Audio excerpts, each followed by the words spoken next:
adaptive climate justice is much more tailored to the disability community and getting involved than necessarily, mitigation climate justice, bringing the disability community into this, because we are going to get hit. We're most likely to be, I think, left behind, or at least not considered in adaptation. So that's where a lot of the focus needs to be. There are so many disability activists that are doing great work on international development and human rights that now aren't, specifically disability and climate change, but are integrating climate change into their work.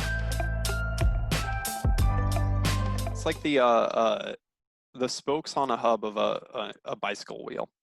Is at the center of that wheel, you have the local or national or international disability community, and people talk with each other and check in and learn the basics of disability rights, and have their pockets of advocacy that they go out and write letters, interact with legislators, communicate on that activism. But we need more seats at the table when it comes to just the environmentalist groups, when it comes to the transportation groups, when it comes to the energy and green infrastructure groups, whatever it might be.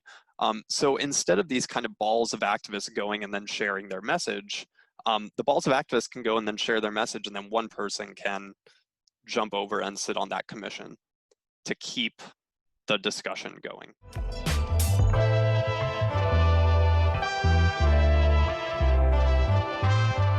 Into a situation with climate change where you have extreme weather events, or you have extreme situations that people with disability can be impacted more, because obviously if you're in a situation where you have to evacuate, where you have to get out of somewhere very quickly, that can be much more difficult depending on your type of disability.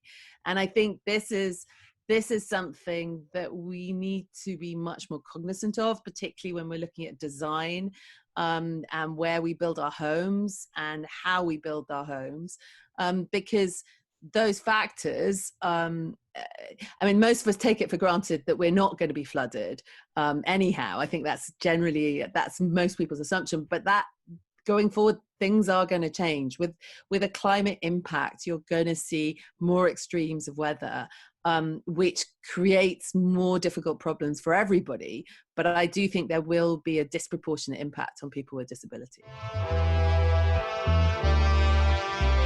It's from diversity to climate change. Looking at data is a really important part of changing anything.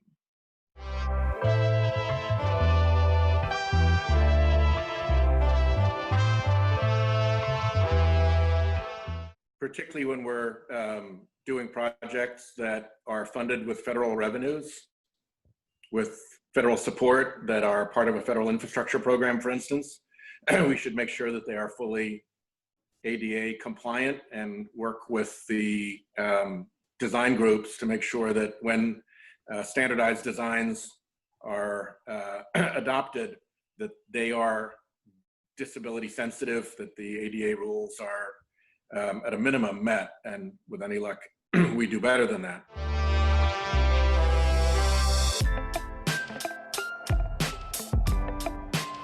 So again, diverse, I think the idea of having different perspectives and different lived experiences is very valuable for the vegan movement, and really for any movement that's trying to create a kindness.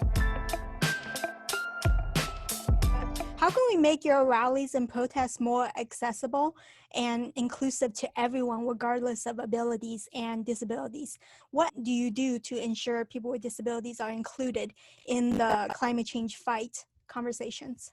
Well, it's really important. First of all, a very good thing about, say, the lessons we're learning during this pandemic year is that, we can do a ton of work the way that we're doing things right now, and in ways that put everybody on an absolutely equal footing. That's one of the great things about a digital age. This kind of fighting is way more accessible than it used to be. Climate change really is the example of the thing that's going to require everybody to work on it. It's the first truly global crisis that we ever faced, in that its causes and effects are absolutely everywhere. And there's just no way to deal with it without having everybody engaged. is we have a problem of economics that has an environmental consequence. If you fix the economics, then the environment would be much better. And the basic problem of the economics is this: it's the lack of accountability for the cost being imposed on society by the burning of fossil fuels.